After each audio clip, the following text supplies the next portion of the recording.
Ladies and gentlemen, good evening and welcome back to our YouTube channel once again. And it is my hope and prayer that this video is actually going to find you guys in good health. Personally, I am fine. As you can see, Kisumu is also fantastic. And maybe you could also let me know where you are watching the video from. The county or the country, in case you are out of the republic. Ladies and gentlemen, Raila Odinga is a very angry man today. And Raila Odinga is very bitter with William Ruto and Kenyan government. Because earlier today, Raila Odinga supporters converged in various towns and cities in the Republic of Kenya, especially in their strongholds, to celebrate his 79th birthday. Raila Odinga himself marked the day in Malindi, where he joined some children home. But in Nairobi, something unimaginable happened. Raila Odinga supporters gathered in the CBD to celebrate the day. They prepared a cake as other parts of the country. And just when they were about to cut the cake, because the event was organized by the ODM party, so when the chairman of ODM, Aladwa George, was about to cut the cake, hell broke loose. Chairman Nairobi, ODM.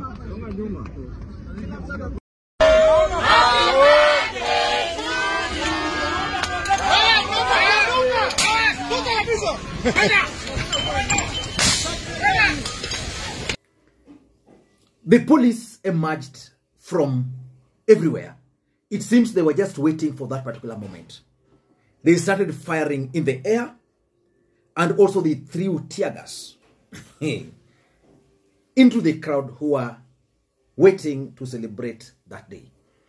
From your own opinion, based on the images you are seeing there, do you think the police were right to do that? Because ODM, Raila Odinga supporters have always been accused of causing violence. In fact, the reason why the police were throwing tear gas during mandamanos was because they branded Raila Odinga supporters as chaotic. Is there any element of chaos that provoked the police to throw tear gas at Raila Odinga? For me, that was totally uncalled for. It just proves that William Ruto's government is suffering from fear, and that the government is also very petty. I'm 100% sure that apart from these Raila Odinga supporters who had converged there, that tear gas probably affected certain business. I'm sure even tomorrow, shops around there will still be feeling the wrath of the tear gas. I am sure there could have been just someone who was going his way, who was found within the area, and therefore also the thugs might have taken advantage.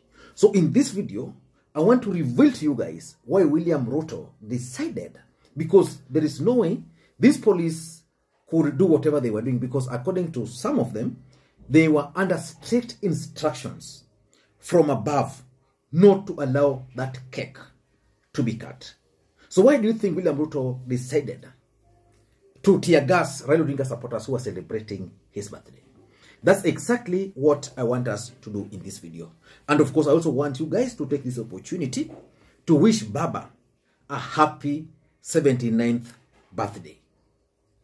Just giving you a few minutes to do that in the comment section before we proceed. And as you do that, for those who are watching this channel for the first time, please take a second or two, click that subscribe button so that next time we produce a video like this, YouTube will automatically notify you.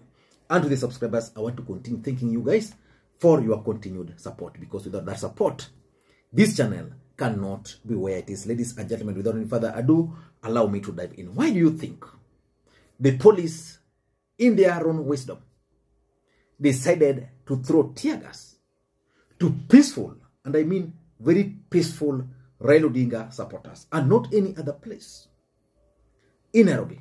Because in Kisumu here, we celebrated the day in style, and we were very peaceful. Cake was cut. Then everybody went home. People just enjoyed the day. In Malindi, where Raila Odinga was, the same. In Kakamega, the same.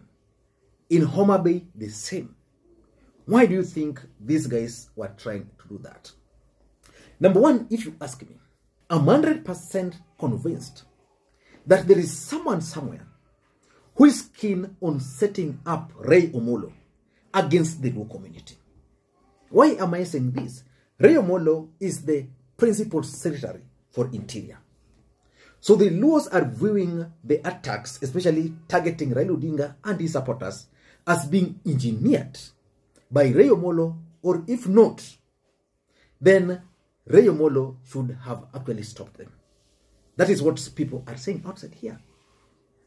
And just like it happened during the Mandamanos, you remember during the Mandamanos, a lot of Luos lost their lives.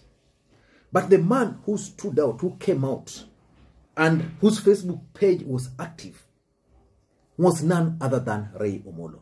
The fact is, I don't know whether he has fired the guy who was running his Facebook page.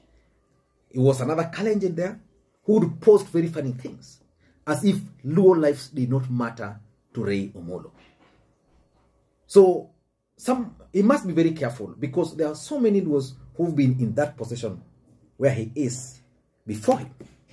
He should take cue from them and be very assertive when it comes to issues targeting their people. Number two, it also proves that Kenya Kwanza is suffering from some fear, the fear of the unknown. Now, if you watch those clips, is there anything that compromised the security of the country? Because in this country, there's so many issues that William Ruto, Rigathi Gachagua, and the entire Kenya Kwanza government should be attending to. So many issues affecting the country. When it comes to security, very many issues. Why would they then decide to attack just Kenyans who are very peaceful, celebrating? Why? In fact, majority of those people were actually women. Women who had organized the event. The ODM Women League. Why would you attack women? Unless there's a fear. There's that fear factor. That if this thing happened, oh, so you know, just pettiness. Which brings me to my third point. The attacks is just pettiness from Kenya Kwanza. And why do you think Kenya Kwanza are feeling petty about this event? The truth is, William Ruto himself celebrated his birthday on the 21st day of December 2023. They tried to push it really hard, to an extent that they even printed some banners to mark the day. It didn't really pick.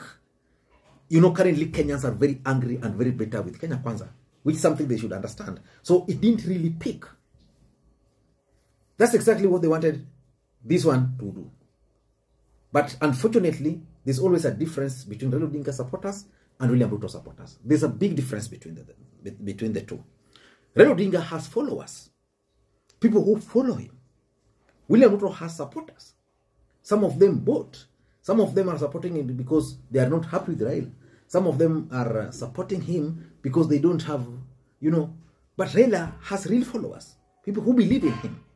To an extent that if Raila Odinga were to say something like, tomorrow, you guys go to Lake Victoria, throw your IDs, chances are there are people who will go because he has supporters. There's a big difference because he has followers. There's a big difference between followers. So William Ruto and his team should just accept the fact that Ruto is not Raila. And the fact that William Ruto's birthday failed to attract the kind of traction they wanted should not make them envious of Raila Odinga's birthday. You know, if anything, I'm even not sure whether Raila Odinga himself was aware that Kenyans had prepared this kind of event throughout the country. In Kondele, I mean, in Kisumu here where it happened in Oginga Odinga Street, a gentleman just decided, in his own wisdom, to prepare a cake. And then he asked people to join him. And before we knew, it was full house. So why would you attack someone like that if it's not pettiness? Number 4, Kenya Kwanza are still keen on provoking Azimio supporters. Why do you think they want to provoke Azimio supporters? They always want to advance a narrative that Azimio supporters are violent. Unfortunately for them today, it failed. Kenyans right. In fact, if you go to Twitter, Kenyans are really angry with the Kenya police. And now, Kenya Kwanza are trying to exonerate Ruto. There's no way that kind of operation can happen without authority. I'm 100% sure that even some of the police officers who threw tear gas, if they were not under instruction, probably they would not have attacked those people. Probably they would have joined them. Because this was Baba's birthday. Someone celebrating his 79th birthday. I am sure that some of the leaders in the country today might not even hit 79. Very few people hit that age. The 70. The moment you hit 70, it means you now live on the bonus. Very few people. In your own village, how many people are over 70 years? For me, I'm lucky my dad died at 92. Anyway, that's that. And I also believe that Kenya Kwanza are excited with the power. There are people in Kenya Kwanza who just want to exercise power. They want to prove something, that they have power. I don't know whether it's the Luos in government or some elements just within. Because I've always seen these Kenya Kwanza leaders just trying to prove to anybody and everybody that they enjoy power. And that's how that lady in Budalangi landed in problems. Because she wanted to prove that her people are in power. Very unfortunate. And of course, by doing that, they are trying to divert the attention of the country. The truth is, power is sweet. But power is also very fluid. William Ruto is hitting his second year. Even if you give him 10 years, the maximum left, you get. And they're going to run very fast. They are going to run very fast. Very fast.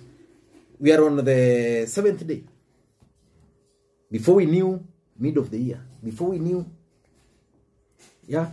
So, as much as they want to exercise power, they should not use this kind of opportunities to try and divert the attention of the country from real issues. Because if you ask me, there are so many issues that are currently affecting this country that Kenya Kwanza should be able to address. One of them is the insecurity. Mugging takes place every day in Nairobi. I'm even sure that today, several people lost their items to mugging in Nairobi. But the police, instead of doing that, they are being assigned to do some work which, for me, really not necessary. I don't know what you think. That's my take. Until next time, this is Lee Makwiny. Bye-bye.